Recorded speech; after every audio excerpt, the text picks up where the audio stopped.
King of the Pit TV signing in. Let me make myself a little larger for you people. I made myself small for the music video there. This one's Hotwax. We're listening to Odelay by Beck. Very first time experience listening to Beck. Let's see what he's got in store. Track 2. Hope everybody is blessed. As always,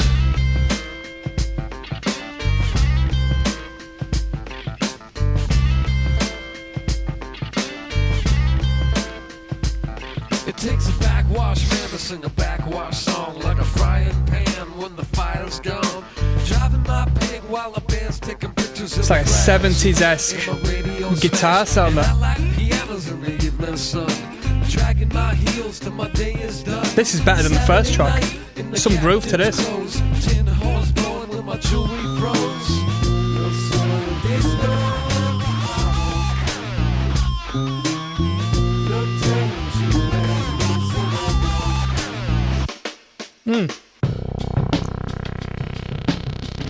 Oh!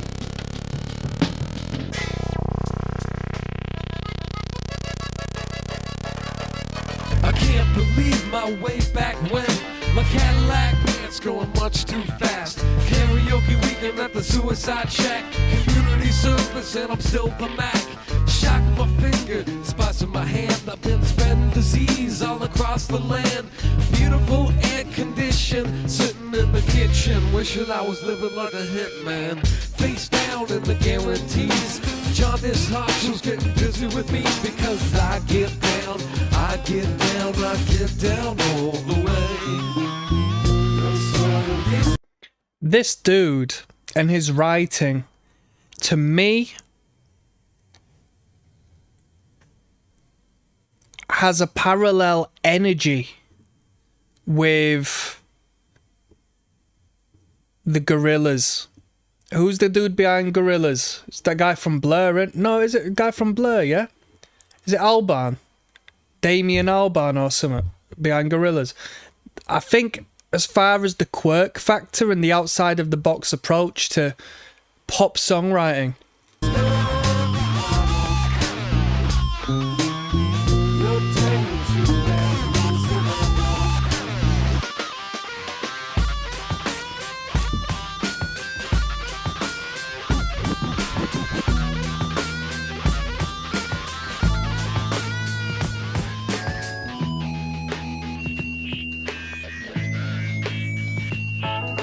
very nice.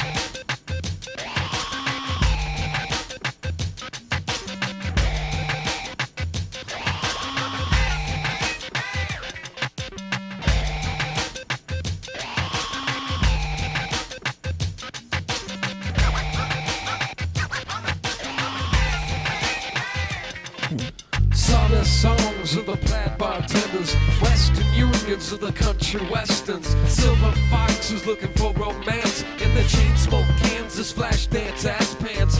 And you got the hot wax residues, you never lose in your razor blade shoes. Stealing pesos out of my brain, hazard signs down the Alamo lanes, radar systems piercing the souls. You never get caught with the wax so rotten. All my days I got my grisly words, hijack flavors that I'm flipping like birds.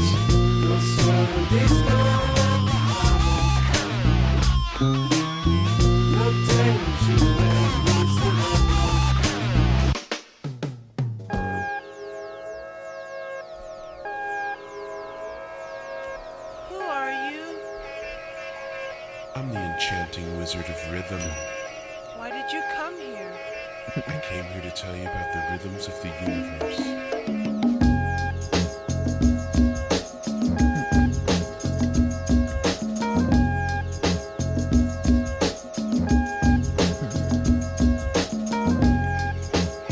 Someone says this is not the original. Why did he double up the vocals? It sounds worse. This is one of my favourite songs from this album. Is this a remaster, perhaps? It does say 1996 UMG recordings, but it says released 2004. I do wonder. This guy Beck is going to be rich. He's going to be very rich. Because he's credited for not only the lyrics, which is where the money is, but also for the production and the mixing.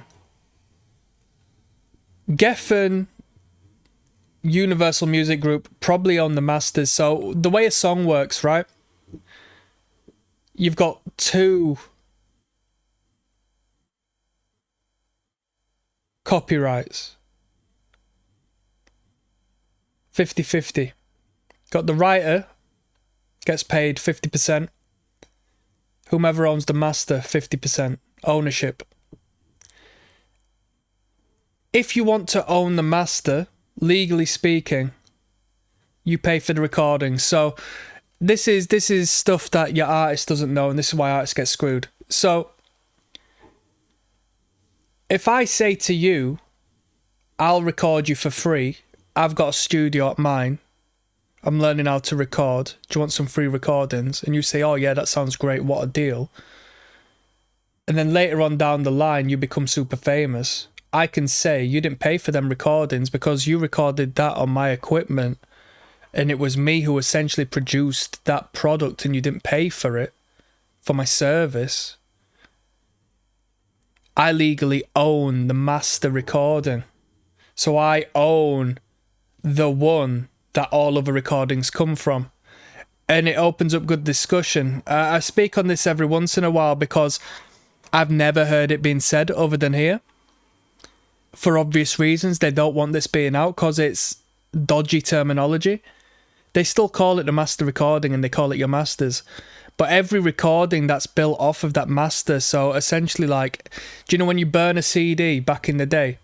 So let's say I make the very first recording and then you burn CDs, right? They're not the master recordings, but they're actually the slave recordings. Isn't that crazy? So then that goes into the terminology of people saying like the record industry is kind of an evil place.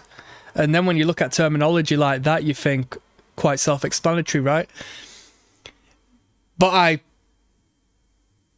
digress.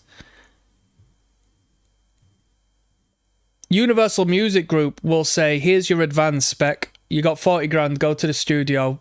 If not more, if not less, who cares? Here's 40 grand, go put a great record together and we'll get it sorted out for you. He can save so much of that money by producing his own record. He don't have to pay no engineers, don't have to pay no mastering, doesn't have to pay for no studio time. Within reason, I don't know what his situation is. So he's saving heaps of money on that.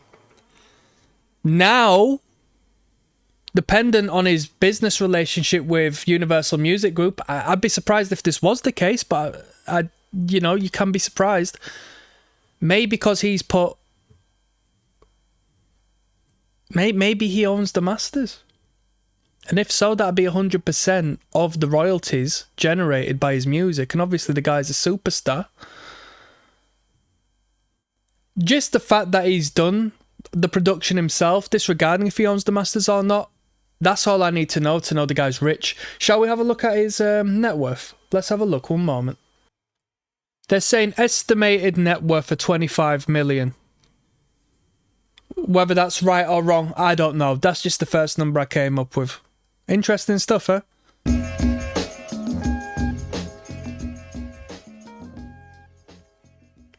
Because you'll see these superstars, right? Let's say, for example, I don't know. I don't want to put no one's name out because I don't really know the business dealings behind whomever, but your general pop star is an image. And your general pop star has just been put in position because they look good and they market to a particular crowd, right? They're a vehicle to get these songs and this message across to a people, which means they can be weaponized to spread political, divisive, and arguably be used as a medium for mind control over particular markets of people, right? And this is going to lead us into a funny conversation. When I was younger, I worked in a warehouse and they allowed us to listen to music via the speakers in this warehouse, right? And it was Heart Radio. Over in here in England, we got a station called Heart. And it was just the pop music, the pop hits at the time. And it was just like watching the news. You know, you put a news channel on and it's the same 5 stories on cycle all the way through the day. It was just like the same 10, 15, 20 songs on cycle. Hour after hour after hour, and each and every one of these songs had no substance. It was just boring background music, no message, nothing that could create a degree of thought in your brain. It was mind-numbing. It was nothingness. And funnily enough, one of the tunes I remember it being, because I didn't mind Ed Sheeran. As someone who was fascinated in songwriting, the story of Ed Sheeran was quite the interest of mine for a while. And having heard Ed Sheeran in this environment, it felt like a weapon was being used against me. Because I'm listening to this song and I'm thinking this song means fuck all.